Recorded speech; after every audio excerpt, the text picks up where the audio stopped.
귀한 시간입니다. 하나님의 큰 은혜와 놀라우신 능력이 여러분 가운데 함께 하시길 주님의 이름으로 축원합니다. 지난주에는 우리 앞부분 데살로니가전서 17장 1절부터 9절까지 데살로니가라고 하는 그곳에 가서 복음을 전합니다. 지금 바울이 2차 전도 여정을 떠났습니다. 2차 선교를 떠나서 지금 큰 거점, 큰 교회를 세 군데를 지금 들어가고 있습니다. 첫 번째는 빌립보 교회, 빌립보라고 하는 지역에 들어가서 회당을 찾지 못해서 강가에서 기도하러 갔다가 자주색 옷감 장사인 루디아를 만나서 그의 루디아의 집에서부터 예배하면서 교회가 시작됐고, 사도 바울 일행이 전도하다가 억울하게 감옥에 갇혔지만 두들겨 맞고 감옥에 갇혀 있었지만 그 속에서도 하나님을 밤에 찬양했더니 하나님께서 그곳에 기적을 일으키셔서 지키던 간수들과 그의 가족들이 예수님을 믿고 교회가 견고하게 섭니다. 그게 첫 번째 빌립보 교회였습니다. 그리고 빌립보에서부터 쭉 저 밑으로 내려가지고 대략 한 160km 정도 밑으로 내려가서 데살로니가라고 하는 큰 도시에 들어갔습니다. 그게 지난주에 말씀입니다. 데살로니가 지역에 바로 앞에 4절에 보면 17장 4절에 적지 않은 사람들이 예수님을 믿었다라고 말씀하고 있고, 또 여러 귀부인들도 믿었다. 그래서 교회가 생겼지만 5절에 그 지역 사람들이 소동을 일으킵니다. 폭동을 일으켜서 이런 인간들이 와가지고 우리 동네 와서 전도를 하고 이런 사람들 때문에 우리 지역이 망한다라고 하면서 폭동을 일으켜서 사도 바울 일행이 거기서 도망 나옵니다. 그래서 지난주에 세웠던 교회가 데살로니가 교회. 근데 데살로니가 교회는 많은 핍박이 있었고 박해가 있었고 또 폭동이 있어서 바울이 쫓겨났지만, 그러나 시간이 지나고 나서 데살로니가 교회 성도들은 신앙생활을 열심히 잘해서 나중에 많은 환난 속에서도 신앙생활을 모범적으로 잘해서 그 인근 많은 지역에 소문난 교회가 됩니다. 나중에 사도 바울이 데살로니가서를 쓰면서 데살로니가서에다가 그렇게 이야기합니다. 네, 여러분들 때문에 참 기쁩니다. 여러분들이 자랑스럽습니다. 여러분들이 신앙생활 잘해가지고 좋은 소문들이 퍼져서 좋습니다. 여러분들은 믿음의 역사가 있었고 사랑의 수고가 있고 소망의 인내가 있는 참 자랑스러운 교회입니다라고 사도 바울이 칭찬하고 격려하는 교회가 데살로니가 교회입니다. 자, 그리고 이제 데살로니가에서 폭동이 일어나가지고 바울 일행이 또 도망을 해서 내려갑니다. 그렇게 해서 얼마 정도 내려가냐면 한 80km쯤 쭉 서쪽으로 쭉 내려가요. 한 80km쯤 더 가가지고 이번에는 한 동네에 들어가는데 그 동네가 어디냐면 베레아라고 하는 동네입니다. 베레아라고 하는 지역에 들어가서 복음을 전하는데 이 베레아는 조금 또 틀립니다. 바울이 복음을 증거할 때 그리스 지역에 지금의 튀르키예, 터키 지역에 들어가서 복음을 많이 전하는데 동네마다 좀 특징들이 있는데, 지난주에 데살로니가는 좀 셉니다. 그리고 폭동을 일으킵니다. 거칩니다. 바울을 죽이려고 사람들이 달려듭니다. 그런데 오늘 베레아는 동네가 좀 사람들이 점잖합니다. 그래서 베레아 지역에서 복음을 전했더니 베레아 사람들은 사도 바울로부터 하나님의 말씀을 듣습니다. 물론 새로운 복음을 전할 때 모든 사람들이 다 똑같이 뭐 좋네요, 괜찮습니다, 받아들이지 않아요. 우리도 130년 전에 이 땅에 복음이 들어왔을 때 선교사들이 와서 전도할 때 또 동네 가가지고 복음을 증가할 때 사람들이 고맙습니다, 반가워요, 받아들입니까? 아니에요. 저 선교사들은 아이들 잡아가가지고 뒤에서 간 빼먹는 사람들이라고, 그리고 사람들 죽이는 사람들이라고, 저 서양 귀신들 불러들여 와가지고 우리 제사, 그 다음에 쟤들은 뭐 조상도 없고 뭣도 없고 그리고 제사를 다 파괴하고 가정을 다 파괴시키는 못된 종교라고 해가지고 천주교와 기독교를 엄청나게 박해합니다. 그죠? 사도 바울 당시에도 그랬어요. 자, 근데 특징이 있었습니다. 데살로니가 지역은 복음을 들어가서 증거할 때 사람들이 거칠게 반응합니다. 뭐 이런 인간들이 다 있어, 니들 그냥 안 놔둘게요. 그리고 막 폭동을 일으킵니다. 저 사람들 죽여야 된다고 막 폭동을 일으켜서 난리를 일으키고, 그 사람들이 또 오늘 80km 거리까지 내려와가지고 오늘 베레아에서 복음을 증가하는데, 거기서도 또 이 사람들이 폭동을 일으키면서 사도 바울이 복음을 증가하지 못하도록 합니다. 자, 그런데 베레아 지역 본토베기 사람들, 이 사람들은 상당히 좀 점잖합니다. 점잖해요. 제가 볼 때 이 베레아 사람들이 어쩌면 우리 좀 충청도 지역하고 지역색이 비슷하지 않을까 하는 생각을 저는 조금 해봅니다. 죄송해요. 뭐 지역 감정을 뭐 말하자는 게 아니라, 어떤 지역은 좀 아싸랍니다. 어떤 지역은 셉니다. 어떤 지역은 좀 이렇게 뭐 그냥 예스면 예스고 노면 노고. 근데 우리 동네는 어때요? 예스도 아닙니다. 노도 아닙니다. 우리는 뭐라고요? 그려. 그래서 상대방이 헷갈립니다. 그려 하니까 이게 맞자는 건지 틀린다는 건지 우리는 잽니다. 그려. 좀 보자. 좀 있어 봐. 그래가지고 봐서 우리는 이쪽이 센 것 같으면 우리는 이쪽으로 가고 이쪽이 괜찮은 것 같으면 이쪽으로 가고. 그냥 조금 이제 웃자고 하는 얘기고요. 베레아 지역은 복음을 증거할 때 이 사람들은 비교적 점잖합니다. 좀 마음에 안 드는 소리가 들렸어요. 저게 맞을까? 그래요. 근데 데살로니가는 자기들이 듣기 싫은 복음을 들으니까 저것들은 그냥 놔두면 안 돼. 폭동을 일으켜가지고 그 사람들을 죽이거나 쫓아내버립니다. 근데 오늘 베레아는 어떻게 해요? 폭동을 일으키지 않아요. 하나님의 말씀을 전해줄 때 이 사람들 어떻게 해요? 저게 진짠가? 저게 맞는가? 듣고서 생각하고 연구를 했다라는 겁니다. 자, 오늘 말씀에 베레아 지역에 대해서 성경에 뭐라고 말씀하냐면 11절에 베레아에 있는 사람들은 데살로니가에 있는 사람들보다 더 너그러워서, 더 점잖하다는 거예요. 점잖아서 간절한 마음으로 말씀을 받고 이것이 그러한가 하여 날마다 성경을 상고했다. 자, 개역 한글에, 우리 예전 번역인 개역 한글에는 이렇게 번역합니다. 베레아 사람들은 더 신사적이어서 간절한 마음으로 말씀을 받고 이것이 그러한가 하여 날마다 성경을 상고했다. 하나님 말씀을 듣고 날마다 생각하고 연구했다. 공동 번역에 보면 이렇게 말합니다. 마음이 트인 사람들이어서 그들은 말씀을 열심히 받아들이고 바울의 말이 사실인지 알아보려고 날마다 성경을 연구했다. 이 사람들은 좀 마음이 열렸어요.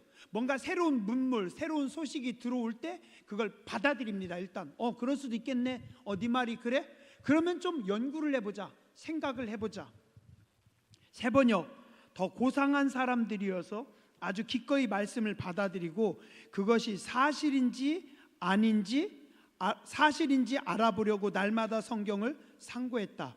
현대인의 성경, 신사적이어서 간절한 마음으로 말씀을 받아들이며 그것을 확인하려고 날마다 성경을 연구했다. 그러니까 베레아 사람들은 점잖합니다. 신사적입니다. 좀 더 이렇게 열려 있습니다. 새로운 문물이라든가 새로운 학문에 대해서. 그래서 그것을 받아들이고 그 받아들인 것을 가지고 고민하고 생각하고 연구했다.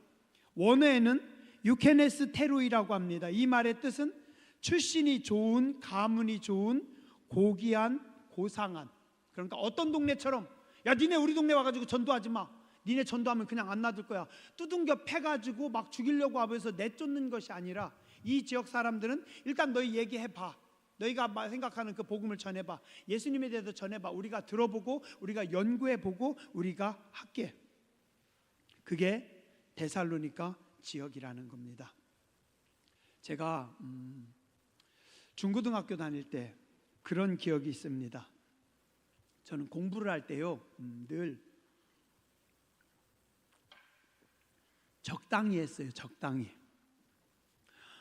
뭘 이걸 그렇게 다 그거 뭐 다 딸딸 외우고 뭘 그걸 그렇게 다 세세하게 그냥 줄거리만 알면 되는 거지.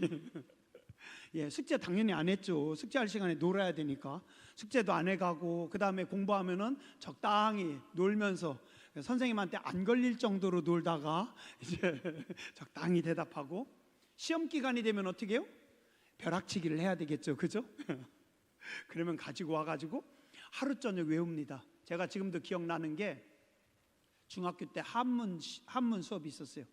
하루 저녁 밤새 한문 외워가지고 제가 그 다음날 한문 시험 봐가지고 98점 나왔어요. 잘 나왔죠? 근데 며칠 지나니까 하나도 생각이 안 나요.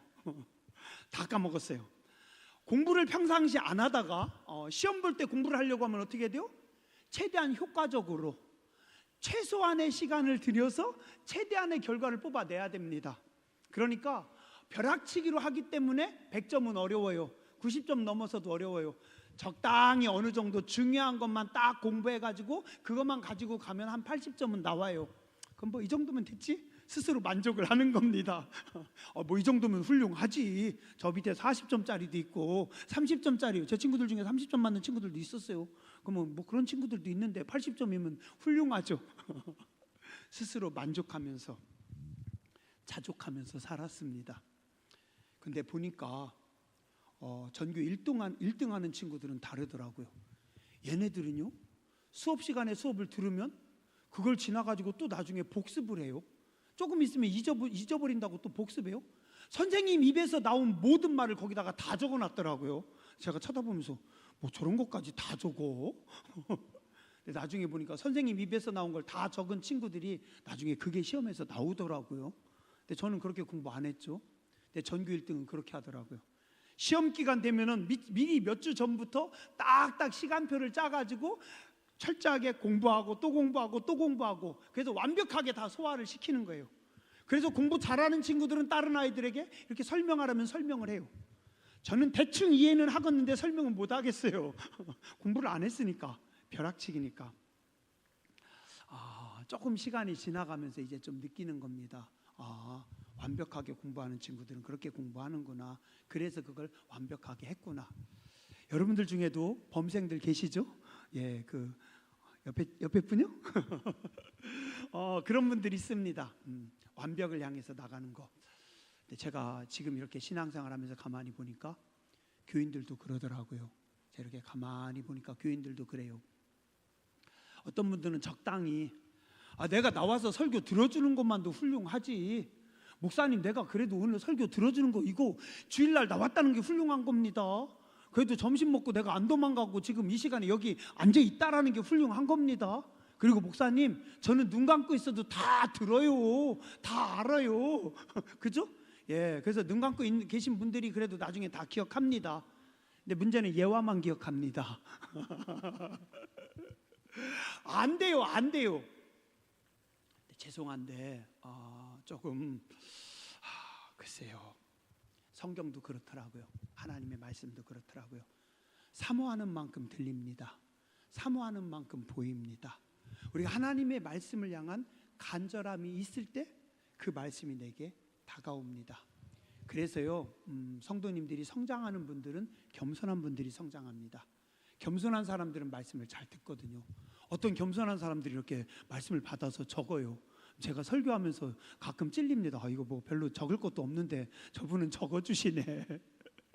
고마울 따름이죠, 그죠? 그런데요, 그렇게 하는 분들이 성장하더라고요.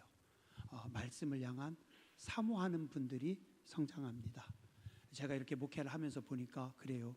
어떤 날은 저도요, 제가 설교하고 지나가서 잊어버리는 경우 종종 있어요. 제가 가끔 몇 달 전 설교를 들어봅니다. 아니면 몇 년 전에 제가 설교한 설교를 들어봐요. 제가 들으면서 신기합니다. 이때 이렇게 얘기했어? 그리고 제가 설교를 들으면서 속으로 생각합니다. 그 다음에 뭐라고 할까? 몇 번 들은 설교인데도 설교한 저도 잊어버렸어요. 자, 그럼 여러분들은 설교 하나님의 말씀, 설교 말씀을 들어요. 하나님의 말씀을 받아요. 한 번 들었어요. 목사님 오늘 은혜 받았습니다. 오늘 좀 인사이트가 있었습니다. 오늘 좀 뭔가 좀 울림이 있었습니다. 그죠? 울림으로 끝납니다. 그냥 듣고 끝납니다. 그냥 그리고 지나갑니다. 그 중에 내가 건지는 거 많지 않아요. 그런데 그 말씀을 다시 들어요. 여러분들이 다시 묵상합니다. 다시 생각합니다. 그러면 어떻게 돼요? 그 말씀이 내 속에서 묵상이 됩니다. 연구가 됩니다. 그러면 나중에는 어떻게 돼요? 그 말씀이 나에게 품어집니다. 그 말씀이 내 가슴 속에 새겨집니다. 자, 그래서 하나님 말씀을 한번 그냥 듣고 넘어가는 사람들은 그냥 들었어요. 얼마 안 남아요. 설교한 저도 그래요. 설교한 저도요. 설교해놓고 나중에 다시 보면 잊어버린다니까요. 모른다니까요. 안 된다니까요. 그래서 제가 설교하고 저도 듣습니다. 설교를 2번 듣고 3번 듣고 또 듣다 보면 그 속에서 은혜가 있습니다. 그리고 그 속에서 성령의 감동하심이 있습니다. 제가 한 설교도 제가 듣고 또 듣다 보면 이게 제 속에서 새겨집니다. 그리고 이게 제 속에서 나중에 내 것이 되더라고요. 그죠? 그래서 제가 이렇게 요즘 목회를 하면서 최근에 몇 년 동안 많이 느낍니다. 여러분들이요, 말씀을 자꾸 사모해 보세요. 겸손해 보세요. 자꾸 그냥 듣고 끝나지 말고 오늘 다 들었으니까 끝. 팍스 상록수 들었어. 푸드득 들었어. 그때 그거 들었어. 너를 위하여 들었어. 그러지 마시고 새겨야 돼요. 공부해야 됩니다. 공부라고 하니까 좀 이상하죠? 말씀을 자꾸 들어야 돼요. 묵상해야 돼요. 여러분들이 그 말씀을 새겨야 돼요. 그러면 그 말씀이 여러분들 속에 들어옵니다. 빨리 끝내라고 전화가 왔네요. 자, 베레아 사람들은 말씀을 연구했습니다. 여러분들이요, 하나님의 말씀 앞에 겸손해 보세요. 겸손한 만큼 하나님의 말씀이 들립니다. 하나님의 말씀을 듣고 끝내지 마시고 지식으로 받아들이지 마시고 이 말씀이 내 말씀이고 이 말씀 속에서 하나님께서 나를 만지신다라는 생각으로 여러분들이 말씀 앞에 서보세요. 그래서 제가 새벽에도 밴드에 올립니다. 설교를 잘해서 못해서가 아니라 그런 거 다 떠나서 하나님의 말씀을 들을 때, 하나님의 말씀을 자꾸 묵상할 때, 하나님의 말씀을 듣고 또 들을 때 그 말씀이 속에서 역사합니다. 그러면 그 말씀이 여러분들의 삶을 통해서 열매를 나타내고 영광을 나타냅니다. 해보세요. 해보세요. 말씀을 3번, 4번 듣고 묵상하고 그 말씀이 그러한가, 그 말씀 앞에 여러분들이 서다 보면 여러분의 영혼이 성장합니다. 그리고 말씀을 듣고 연구하고 겸손하게 말씀 앞에 서는 사람들에게 하나님은 기적을 주십니다. 하나님은 열매를 주십니다. 하나님은 역사를 하십니다. 오늘 또 똑같은 얘기 하시네? 그러면 말씀도 여러분들 속에 역사하지 않아요. 역사하지 않아요. 저도 그래요. 저도 설교 한 번 하고 끝나가면 역사가 없어요. 근데 또 듣습니다. 또 새깁니다. 이 말씀을 상고합니다. 베레아 사람들이 그랬습니다. 여러분들이 하나님의 말씀 앞에 여러분의 시간을 갈아 넣어보세요. 여러분의 열정을 갈아 넣어보세요. 그리고 여러분들이 하나님 앞에 한번 겸손해 보세요. 그리고 그 말씀을 내 것으로 받아보세요. 그 말씀이 여러분들 속에 역사하시고 그 말씀이 여러분들을 통해서 새 일을 행하십니다. 우리는 고집이 셉니다. 우리는 교만합니다. 내 혈기가 얼마나 강한데요? 내 승질이 얼마나 강한데요? 내 고집이 얼마나 센데요? 내 자존심이 얼마나 강한데요? 그냥 한번 스쳐 듣고 설교 좋네, 오늘 말씀 좋네, 그렇게 해서 내 고집, 내 혈기, 내 승질, 내 경험 안 바뀝니다. 말씀 앞에 여러분들이 서야 돼요. 겸손해야 돼요. 말씀을 소화해야 돼요. 말씀을 새겨야 돼요. 새겨야 됩니다. 목사님 그거 아시죠? 지금 똑같은 얘기 계속하고 있습니다. 그죠? 베레아 사람처럼 여러분들이 말씀 앞에 겸손히 서면 하나님의 말씀이 여러분들을 새롭게 하실 줄 믿습니다. 은혜로우신 주님 감사합니다. 오늘도 복된 날 주셔서 감사합니다. 오늘도 새벽 시간 하나님 앞에 드리게 해주셔서 감사합니다. 오전에 예배하게 해주셔서 감사합니다. 성가대로 또한 식당 봉사로 또 새가족반으로 또 여러 가지 모양으로 또 교사로 섬기며 봉사하고 지혜를 할 수 있게 해주셔서 감사합니다. 보잘것없지만 부족하지만 죄송하지만 어리석은 뿐이지만 하나님께서 우리를 들어서 사용해 주셔서 감사합니다. 예배의 자리에 세워주셔서 감사합니다. 찬양의 자리에 세워주셔서 감사합니다. 감사의 자리에 세워주셔서 감사합니다. 하늘을 바라보고 하나님의 만지심을 사모하며 주께로 더 가까이 나아갑니다. 베레아 사람들처럼 우리도 말씀을 사모합니다. 하나님의 만지심을 사모합니다. 하나님의 고치심을 사모합니다. 우리의 믿음이 성장하게 해주시고 하나님 우리의 삶이 새로워지게 해주시고 거룩함을 향해 나아가는 저희들 되게 하여 주시옵소서. 성령의 능력으로 일하기 원합니다. 성령의 감동하심 따라 움직이기 원합니다. 하나님의 기적과 하나님의 능력과 하나님의 역사하심의 중심에 설 수 있도록 우리를 인도하여 주시옵소서. 당진 상록수 교회를 통해서 이 땅을 새롭게 해주시니 감사합니다. 이 땅을 축복하여 주시니 감사합니다. 이 땅에 많은 영혼들을 구원하여 주시니 감사합니다. 잠자는 영혼들을 깨우게 하여 주시니 감사합니다. 함께 하나님 앞에 예배하게 해주셔서 감사합니다. 말씀의 다스리심과 말씀의 통치하심 있게 해주시고 말씀의 열매를 거두게 해주시니 감사합니다. 날마다 하나님 앞에 겸손하게 해주시옵소서. 날마다 하나님 앞에 사모하는 마음으로 나아가게 해주시옵소서. 하나님의 다스리심 하나님의 말씀하심에 순종하는 복된 백성들 되게 하여 주시옵소서. 또 한 주간 저희들 찬송하며 살게 해 주시옵소서. 감사함으로 살게 해 주시옵소서. 은혜를 따라 승리하는 저희들 되게 하여 주시옵소서. 이젠 우리 위하여 십자가에서 생명 주신 예수 그리스도의 무한하신 은혜와 아버지 하나님의 크고 놀라우신 사랑하심과 성령님의 감동 감화하심이 머릿속에 예배하고 돌아가는 모든 죄 백성들 위에 가정과 자녀 손들 위에 이제부터 영원토록 함께 하시옵기를 간절히 축원하옵나이다. 아멘.